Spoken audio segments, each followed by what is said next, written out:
Welcome to the Next Level Human podcast. As a human, you have a job to do. In fact, you have 4 jobs: to earn and manage money, to attain and maintain health and fitness, to build and sustain personal relationships, to find meaning and make a difference. None of these jobs are taught in school, and that is what this podcast is designed to do. To educate us all on living our most fulfilled lives through the mastery of these 4 jobs. I'm your host, Dr. Jade Teta, and I believe we are here living this life for 3 reasons and 3 reasons only: to learn, to teach, and to love. In this podcast, I will be learning, teaching, and loving right along with you. I'm grateful to have your company. Here's to our next level.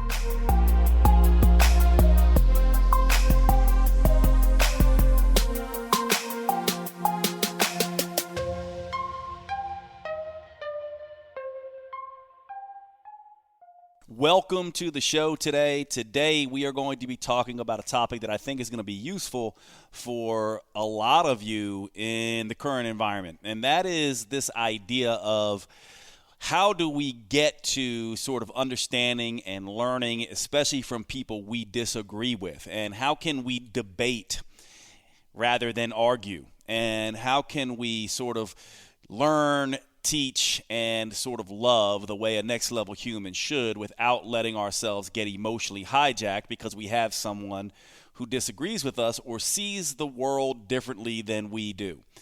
This is the topic that we're going to take on. And the first thing that I want to address is sort of the 3 levels of knowledge, okay? First of all, there are things that we know, right? Like I know and you know that you can drive a car. We know that we can do that. There are also things that we know we don't know. Like I know I do not know how to fly an airplane. Maybe you do, maybe you don't, right? But most of us live in this realm, right? It's like, here's what I know, here's what I don't know. And this is only a fraction, a tiny portion of all the information out there. In fact, most of the information, most all of knowledge falls into a category that we could say is called don't know what we don't know. So we know what we know what we don't know, but we don't know what we don't know. And this is almost everything. In other words, there are all these things out there in the world that you have never been exposed to, and you can't possibly know the truth. Let me give you an example of this from my past as a trainer when I was in my early 20s. One of the individuals, I was heavily into research at that time in my 20s and so excited about learning everything I could about exercise science. And one of the trainers at a meeting at the gym that I worked at brought up this concept of squeezing your muscles. And if you squeezed your muscles, you could get growth stimulating effects by squeezing your muscles. And I remember objecting to this. I thought it was a ridiculous concept. I just objected from it outright, right? It was just like, that can't be the truth, and argued with him. And what's interesting about that is that I was so adamant and so dogmatic that I was right and that this was a ridiculous concept. There's no way you could just go and squeeze your muscles and have any growth stimulating effects by just doing, poses and flexing the biceps and things like that. Well, come to find out that this person was onto something and reading research that I had never even heard of. And the idea at that time was actually called vascular occlusion. We don't need to get into it, but this idea that researchers were looking at putting rubber bands on the sort of distal or proximal portions of joints and occluding some of the blood vessels to build up myokines, and these myokines were having effects that could stimulate muscle growth. Now, I didn't know any of that. I never heard of vascular occlusion. I had just not yet been really introduced to the idea that muscles were an endocrine organ to begin with. And all of this was brand new. In other words, it fell into the category of things I didn't know. And what's really interesting about that is later on, this became a key area of research and a key expertise of mine. And I have been embarrassed about that moment ever since. It was one of these moments where this guy who was a little bit older and a little bit more wise than I was at the time in training was looking at me and just, probably thinking in his head, this arrogant, ignorant kid won't even just let me explain to him what I'm talking about, right? And I completely ignored all of this useful information because I was so dogmatic, so biased that I was right and this person was wrong. And I missed all of this information. And so one of the things you want to keep in mind and admit, and that a next level human should be admitting, is that you do not know everything and that you are actually going to be wrong. In fact, there's far more stuff you don't know than things you know. And because of that, you're going to be wrong more often than you are right. And so ask yourself the question right from the get-go, what is it about us humans that we want to be so right, that we cannot be wrong? And part of this is one of the key needs of the human brain is a need for status. When we show up as wrong or not knowing, we feel a status hit. We feel like we are less than, and we humans hate that. We want our status to be equal to or greater than the person we're talking to, especially if we have more base level or culture level tendencies. When we show up to talk to people, we are looking at it oftentimes as a sort of battle. I want to show that I'm smarter, that I'm better, that I know more, that I have all the right information, that I'm the one in the know and you are not. And this is a very base level way of looking at this. Once you mature and start sort of thinking about trying to get to the next level state, be better as a human, you enter into conversations with people with the idea that I don't know everything. There's something I can learn here. And it's not all about teaching and being the smartest. And as a matter of fact, if I'm always trying to teach and be the smartest, then I'm not listening and can never learn, which means there's no way I'm going to be the smartest person in the room, at least for long, right? And so this is the trap that we get into. So I want to essentially walk us through how that we can practice this. Now, you might say, well, Jade, are you perfect with this? Of course not. I'm human.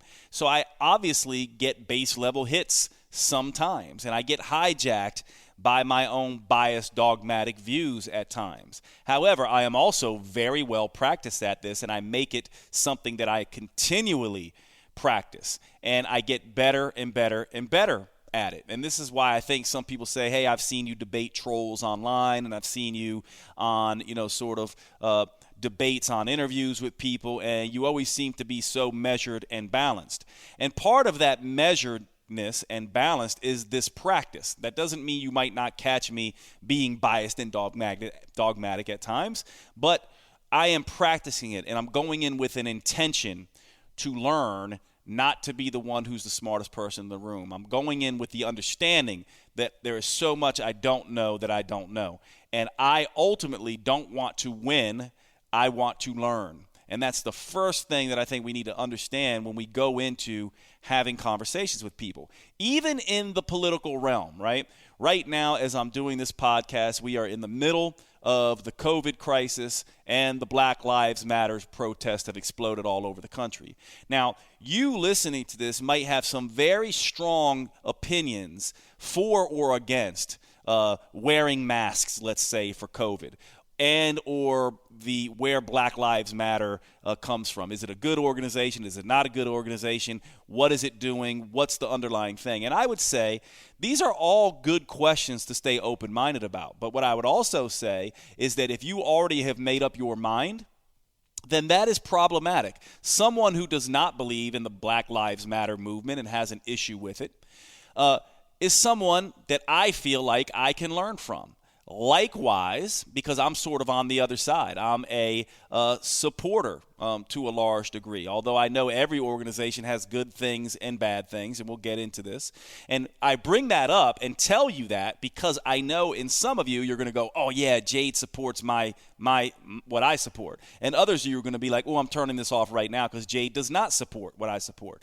And I bring that up to illustrate exactly what we do, right? This should not be about I'm now going to not listen to Jade because he doesn't agree with me, or I'm going to listen to him more and agree with him more because he does agree with me. This is about saying, let me listen to what Jade has to say. Let me consider it. Let me just sit here and be open-minded with this and try this stuff on. Now, I'm not going to give you, my opinion about Black Lives Matter and all that kind of stuff. I'm just using that as an example. So I want to sort of go through this quickly, because for me, whenever I have somebody who is also open-minded and considerate and kind and wanting to learn and able to have a charitable debate, and what I mean by that is the law of charity essentially says that this person means well, that they're not trying to be better than me. They're not trying to act like I'm a worse human than them because I believe in Black Lives Matter and they don't. They're basically saying, okay, here's a human, Jade, who believes a thing that maybe I disagree with, but I'm going to give them the benefit of the doubt. I want to understand why they got to that point. What in Jade's experience, upbringing, story, education, etc., has brought him to this viewpoint, because maybe he has a viewpoint that can teach me something, and maybe he will alter my viewpoint. Maybe I'll get an upgrade as a result of talking to him. I tend to do the same thing with other people when I'm at my best. I tend to say, oh, they disagree with me. And actually, I get a little bit more excited now oftentimes when someone disagrees with me than when they agree with me, because I know, oh, maybe there's something I can learn here. Why do you not support this? Or why do you support this thing that I don't? Tell me, what am I missing? What is going on here, right? And so, to me, this is the first place that we start. We start with this idea of open-mindedness. We start with law of charity. We start with an intention of learning. And we start with an understanding that we do not know what we don't know. Now, the next thing here to me gets into what I would consider a moral conundrum in a sense. And I do see this as an issue of morality in a sense. And this is this kind of thing. If we are going to enter into this law of charity, and I'm going to learn from you, and you're going to learn from me, and I want to be part of a productive debate with you, so that the two of us together, if this all works out the right way, when I talk to you and your differing views, and you talk to me about my differing views, hopefully what happens is we come to a greater understanding. Maybe we better understand, at the very least, our view. But maybe we also get an upgraded understanding of the nuances and the complexities of this. Oh, I never saw it like that. Oh, Jade, I never saw it like that either. And we get a more nuanced, greater understanding. And then we can go on and pass on that greater understanding. And this is a feed-forward virtuous cycle where all humans grow. And to some degree, we could even go back and essentially say, isn't that what human evolution is about? Where each individual focuses on their own personal growth, upgrading their sort of understanding and intelligence, and expanding the arena of the things that they know, right? And really mastering certain things and becoming experts at certain things so they can have a very logical, useful discussion with people. And this is the way those people grow as well. And then this is the way the world furthers. In a sense, I would say we really want to, it's our moral duty in a sense, to upgrade our knowledge and our wisdom and our experience and our charity and generosity and kindness over what our ancestors did. Wouldn't it be a shame if, my grandfather, who was racist in many, many ways, wouldn't it be horrible if I was just as racist or more racist than him versus now being less racist and more aware of my implicit biases than him? It would almost be a travesty, right? That's part of what we have to understand, that we humans, it's almost like our moral imperative to grow and get better so humans can evolve.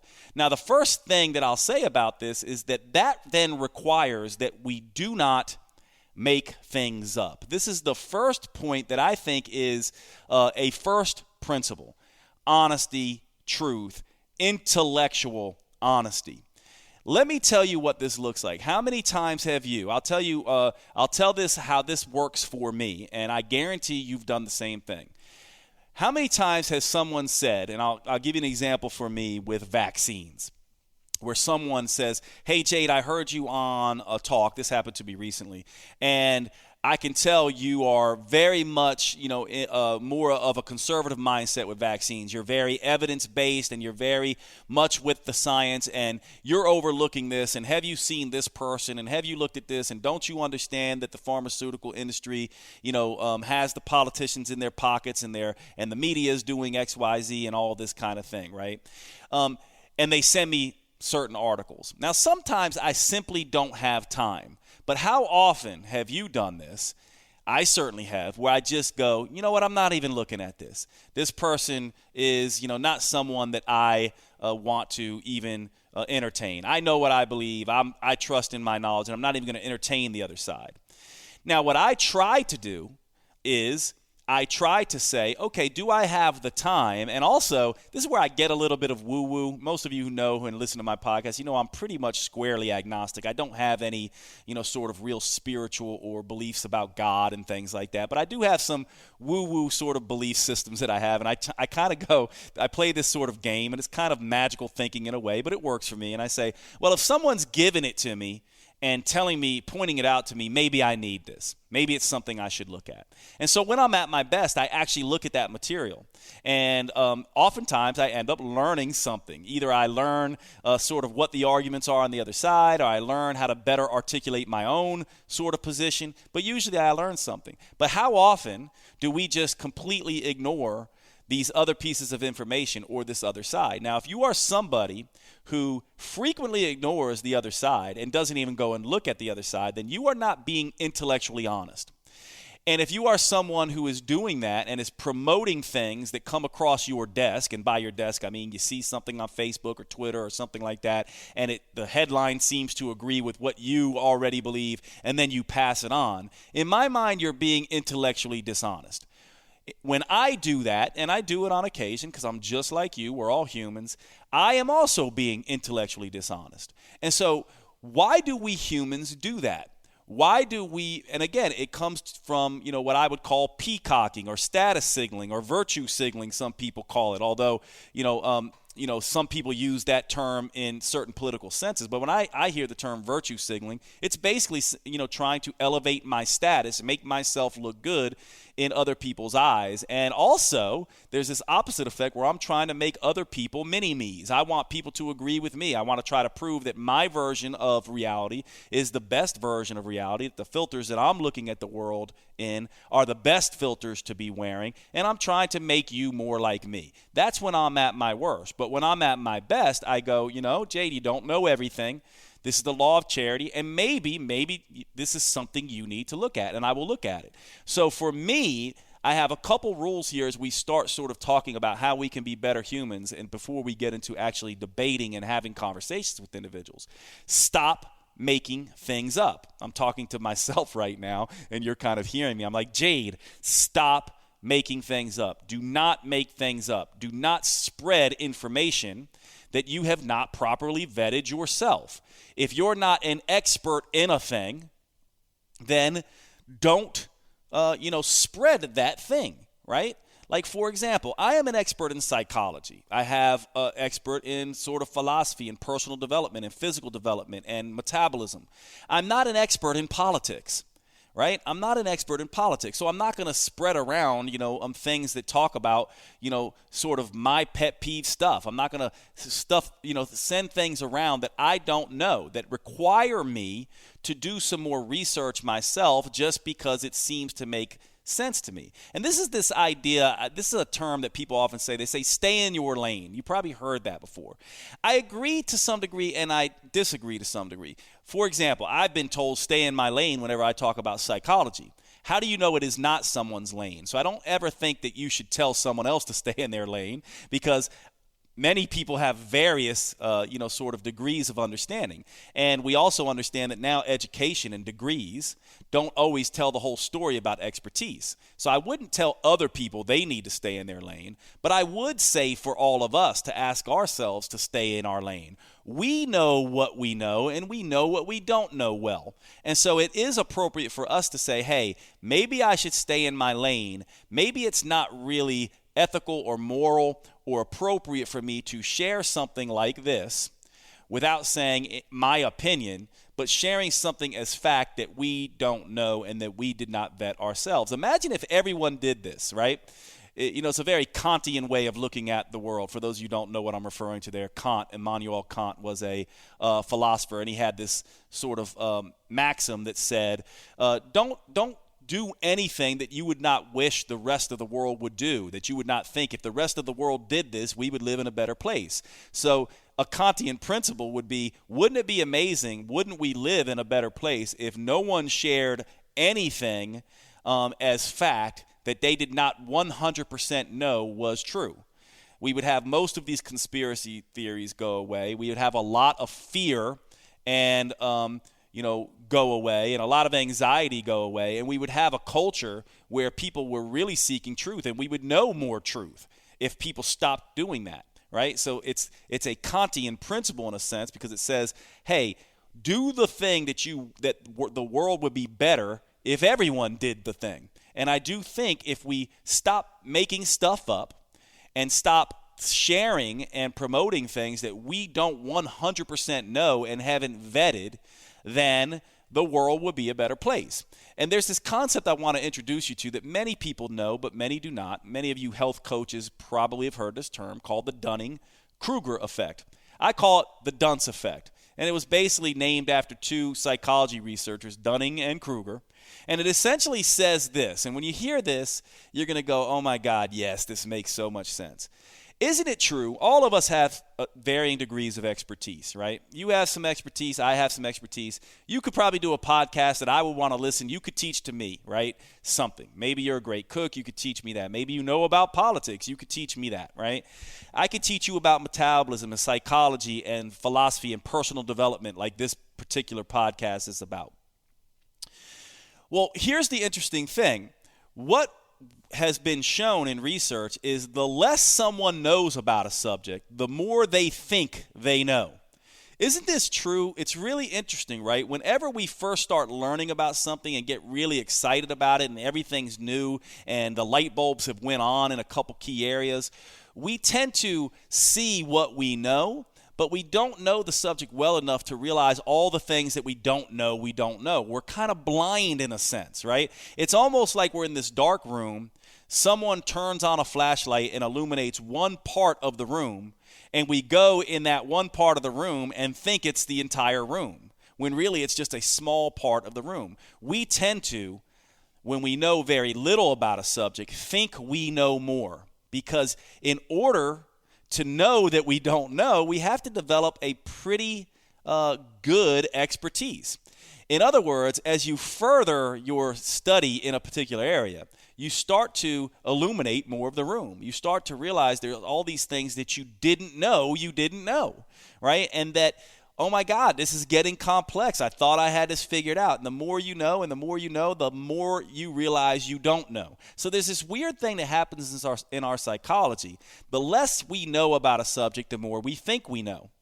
And the more we know about a subject, the more we realize we don't know.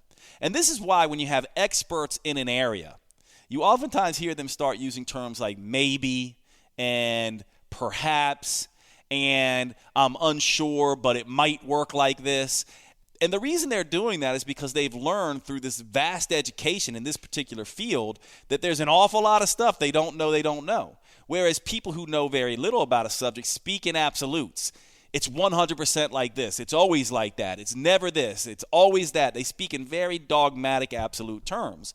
You want to be aware of this in yourself. The Dunning-Kruger effect, or the dunce effect, says the less you know, the more stubbornly you will know it. That's a quote from the philosopher Osho.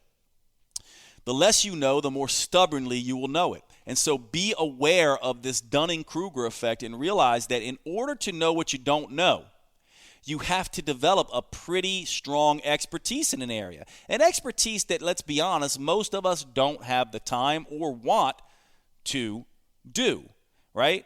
And this is why it's so easy for us to develop an opinion, go out and research only the things that support that opinion. And what ends up happening is when we learn and when we know very little about a thing, we just go out and basically find information that supports what we think we already know. But as we really develop expertise and as we really get curious, what we start to do is we start to ask the question, well, what violates that? How do I know this is exactly how it is? What about this? What about that? We start researching the opposite, right? It's kind of like if I was going to go and research whether curcumin fights cancer, right? Curcumin, the sort of orange pigment in turmeric, that has been purported to have many, many health benefits, right? I could go, curcumin helps with Alzheimer's, or curcumin cures cancer. Now, if I search that on Google, curcumin cures cancer, do you think I'm going to find more articles that support what I'm searching or more articles that don't support what I'm searching? I'm going to find all the articles that support curcumin as a cure for cancer. Now, if I wanted to, and get a little bit less biased, I could just put in curcumin and cancer. Now I'm going to get a little bit more balanced things. Maybe I'll find some things that say it does cure it, maybe some things that don't. Or if I really want to get sort of deep, I could say curcumin bad for cancer, or curcumin doesn't cure cancer. And now I'm getting deeper and deeper into this, and I'm also checking my biases. We have in our psychology what we would call a bias hijack, which basically looks like this, is that when I'm looking through Google, if I believe that curcumin cures cancer, the things that will jump out at me and I'll want to look up and research are the things that show curcumin does indeed cure cancer. My bias hijacks me. It makes me illogical. It makes me only focus on what I already know I know, and makes me forget about all the things I don't know that I don't know. True experts go and look in the realm of what I don't know I don't know. They want to shine the flashlight in wider areas of the room. They don't want to just stay in their own corner. This is very important, and this is how you have to begin to focus on this, especially if you want to be a true expert. You don't make things up. You don't share things that you don't understand. You realize that you have this hijacked, biased sort of thing, and that the dunce effect will keep you dumb if you let. And that's why I call it the dunce effect, by the way. It will continue to make you a dunce if you do not realize what it does, and that this is a natural thing. It happens to me. It happens to you. It happens to all of us. And so part of overcoming the Dunning-Kruger effect, this dunce effect, to keep us from being dummies, is to realize, oh, I see. This is what my brain naturally does. It highlights only the things I already think I know. So I have to actively be aware of focusing on, searching for, exploring the things that disagree with my opinions that I already have. Does that make sense? And I think this is the first part. If you have this thing, then once we get into talking about charitable criticism and debates and things like that with people, you automatically are already in the right mindset because you've cultivated this in your own exploration and learning. Now, part of this then goes into the question, okay, Jade, I get what you're saying, but how do I know that the, sort of the things that I'm searching out are unbiased? And how do I know that they themselves are utilizing sort of these principles that you're talking about? And this is where I'm going to get into something that's really going to bother a couple of you. I covered all that stuff previously because what I'm getting ready to say is going to give you a bias hijack. It might even for me as well. But let's talk about the information out there, right? So when we think about don't make stuff up, how do we check against that? Well, the way we check against that is other people, right? They can reality check us. If I come up and say, I saw a unicorn, other people, might say, I've never seen a unicorn. That's impossible. Prove it. Show me a photo of it. This kind of stuff, right? They're going to reality check me, right? They're going to basically force me to show some evidence that I did indeed see a unicorn, right?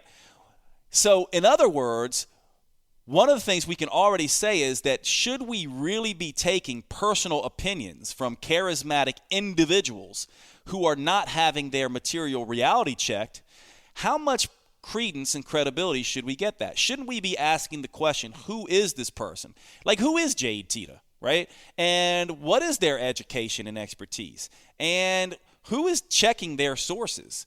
How do I know that Jade Teta is even credible? And given that he's an individual and he can just put out a podcast and write a blog or put stuff together, how do I know he's not just making this stuff up? Well, this is one of the reasons why we have science, right? It's one of the reasons we have science. It's also one of the reasons we have journalism. It's also one of the reasons why we have media, right? And this is why I said you're going to get hijacked by this possibly because some of you may have positive or negative opinions about science and journalism and media. And I wouldn't blame you. It's a discussion that we should have, right? Because guess what? Humans are biased, and humans are biased by, sort of innately. They're naturally biased, and humans make up scientists, and humans make up journalists, and humans make up the media, right? And this is why when you look at science, we have peer-reviewed journals, because while a single scientist might be biased, if we have other people reality checking them, if we have 10 people in the room, just by the very nature, even if all 10 of them are biased to some degree, they're going to be less biased than one individual. In other words, someone in there is going to essentially check that and essentially say, you know what? I don't know if you saw the unicorn. You need to prove that you saw the unicorn. Like, show me some unicorn hairs or a unicorn footprint if you don't have the actual, photo of the unicorn, or you can't walk the unicorn and prove to me, even if you have the unicorn and I can see the unicorn, that's not a fake horn you just glued on that unicorn.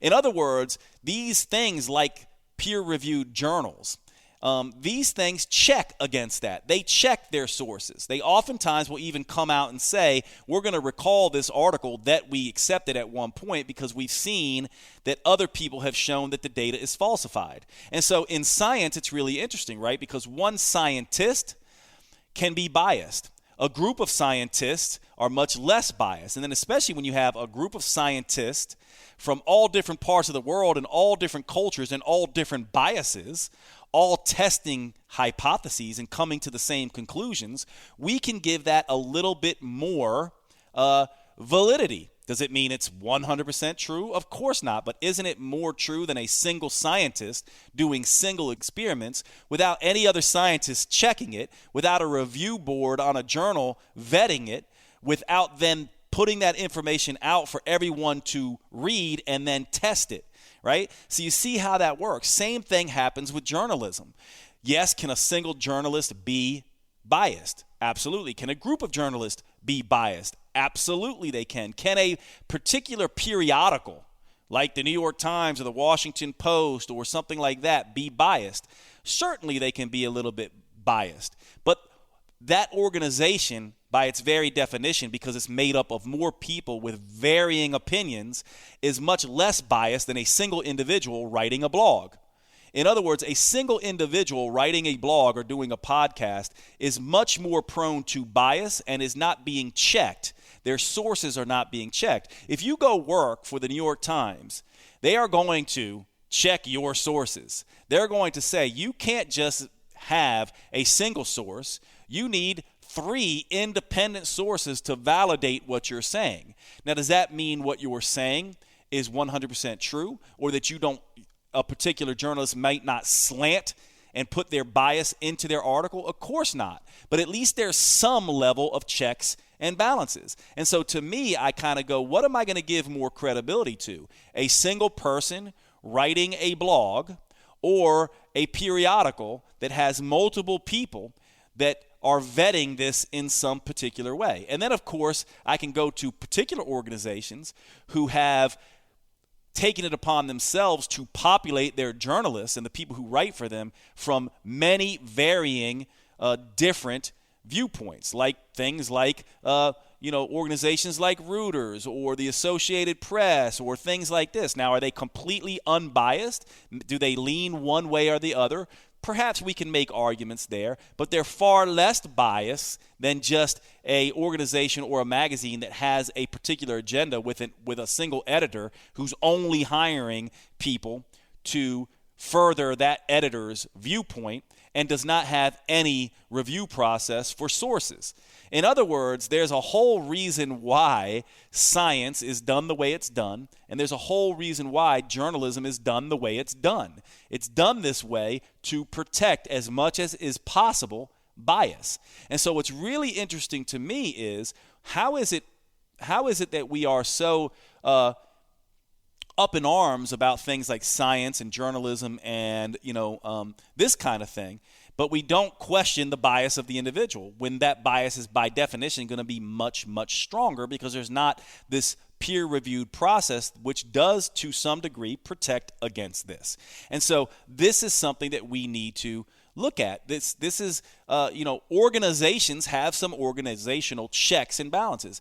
In fact, part of the thing is won't a scientist or a scientific journal lose credibility if they keep printing things that are untrue? Absolutely they will. However, an individual who keeps promoting blogs doesn't necessarily lose credibility, but instead gains more people that have that same bias.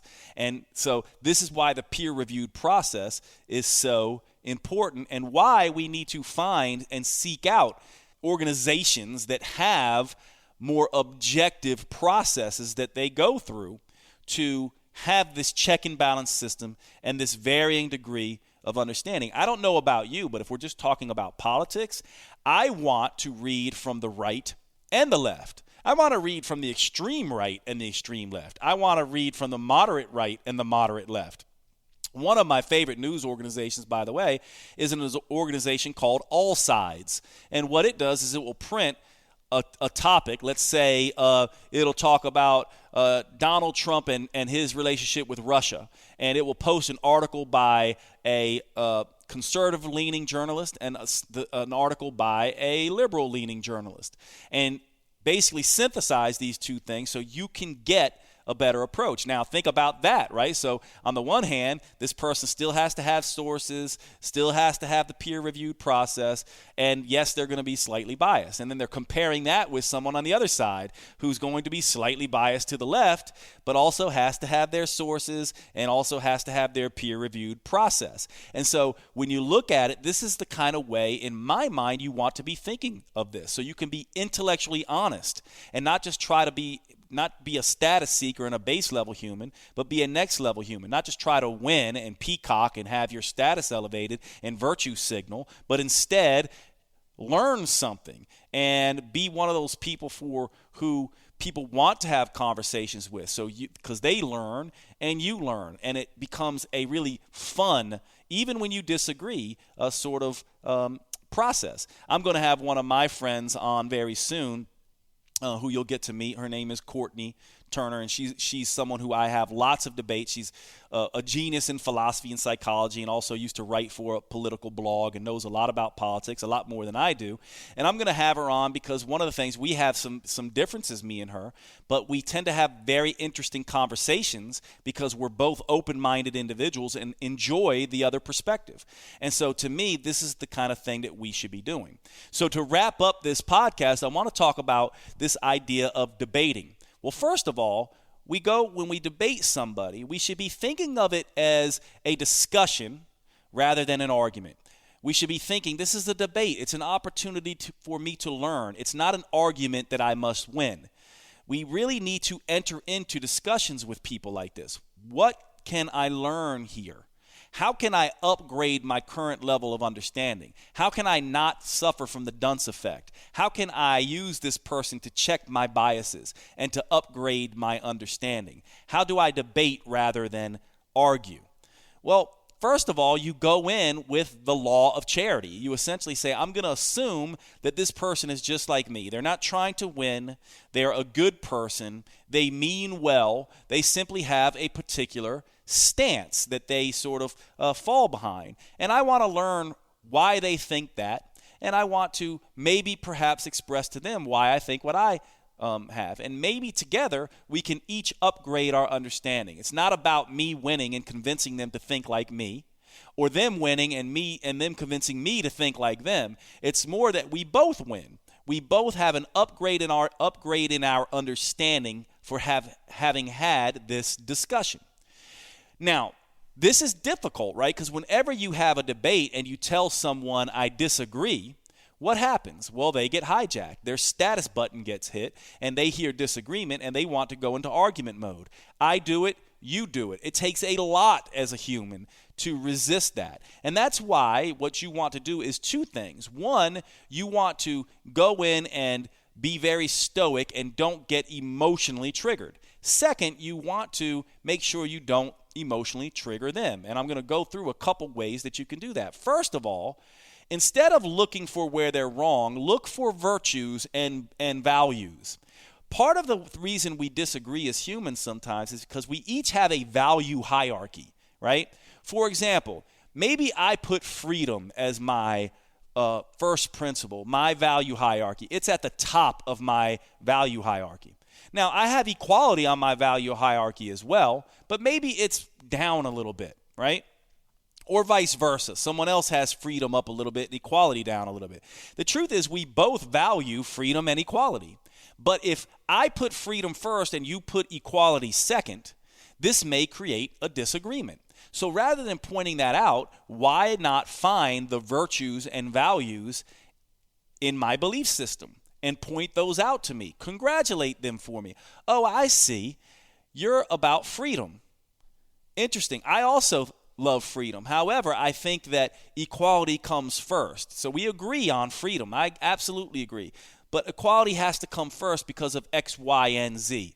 You know, it promotes freedom or whatever, and you have a conversation there. Can you see by finding the virtues and favorable values in a person and then congratulating them for those virtues and values and pointing out that you also have those same virtues and values? You take them off the defensive. You start to create a dynamic between the two of you is one of collaboration and conversation rather of competition and, you know, sort of degrading each other or wanting to prove each other wrong. Part of the way that we do this, by the way, especially if you don't know someone, is to question them. Ask, oh, that's interesting. Why do you feel that way? They say something you completely disagree with. Instead of getting triggered, you say, oh, wow, that's really interesting. How did you get there? They say something else you disagree with. Oh, you know what? That's so interesting that you see it that way. Can you help me understand, like, where did you come to that conclusion? When you do this, when you're asking questions, you're doing a couple things, right? First, you're uncovering virtues and you're uncovering positive values. You're also allowing someone to talk and showing that you are genuinely interested in them, which also says subconsciously to that person that you value them and you really do want to hear them talk. The other thing that you're doing when you're questioning someone and just letting them answer questions is you're gathering lots and lots of information so you can learn something. Along the way, also, what you want to do is make sure that they know that you heard them. So you can stop them as you're questioning and say, okay, well, let me see if I understand. You think freedom is most important because even if someone says something really, really nasty and really racist or really, bad, that if we didn't allow them to say that, then that's a slippery slope that causes none of us to be able to speak truth, that we need to have these discussions as much as we don't like them. Is that what I hear you saying? And then they can say, yes, that's exactly what I'm saying, right? And then, of course, they could say, no, I'm saying more this. And it allows you to clarify. Again, when you paraphrase someone, just like when you question someone, it shows that you're listening. It shows that you respect them. It shows that you understand them. All of this is simply to get them in a collaborative state, a state of a posture of enjoyment, a posture of goodwill and charity, so that they are now open. No one, and this is the first law of trying to convince anybody, if that's really what you're trying to do, which you really shouldn't be trying to convince anyone of your point necessarily. You should just be educating people and saying, here's how I see it as well, and let them pick or choose. But if you are ever going to convince someone, you first have to open them up. And so to open a human up, you first explore their ideas. You question them. You congratulate them about their virtues and their values that are good virtues and values from your point of view. You don't blow smoke. If it's a value you see that you don't agree with, find one that you do agree with. If you don't agree with any of them, don't say anything. Try to find something to open them up.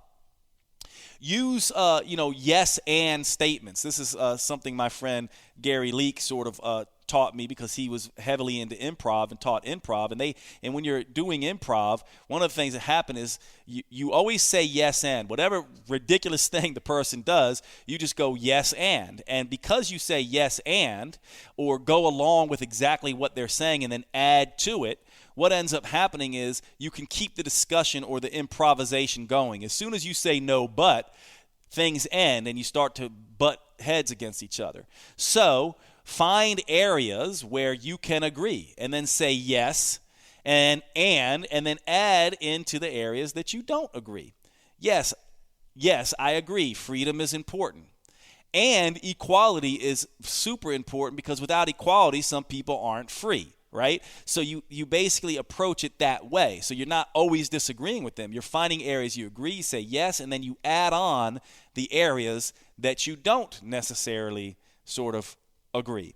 And this becomes the way that you approach this. And so looking for values and virtues, questioning and questioning, paraphrasing to understand, opening them up, using yes and statements rather than no but statements. And then now you're in a position where you can start to add your critiques and your contributions to the discussion.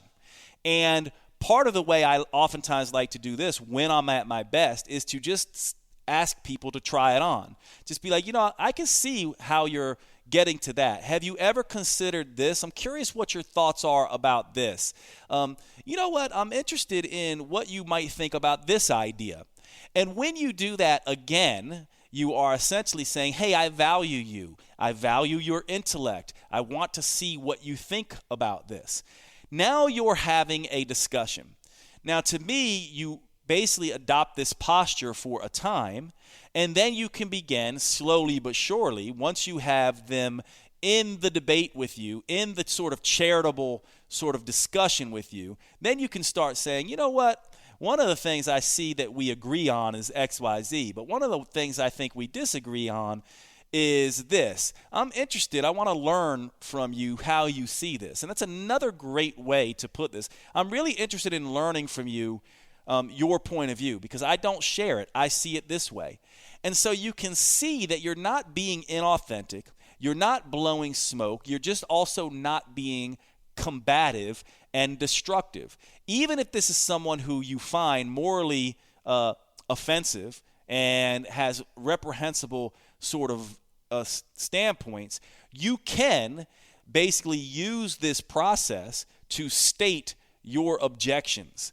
And what it does, when they go away, they are far less likely to be entrenched in that morally reprehensible viewpoint from your perspective, and more likely to be open to changing their mind.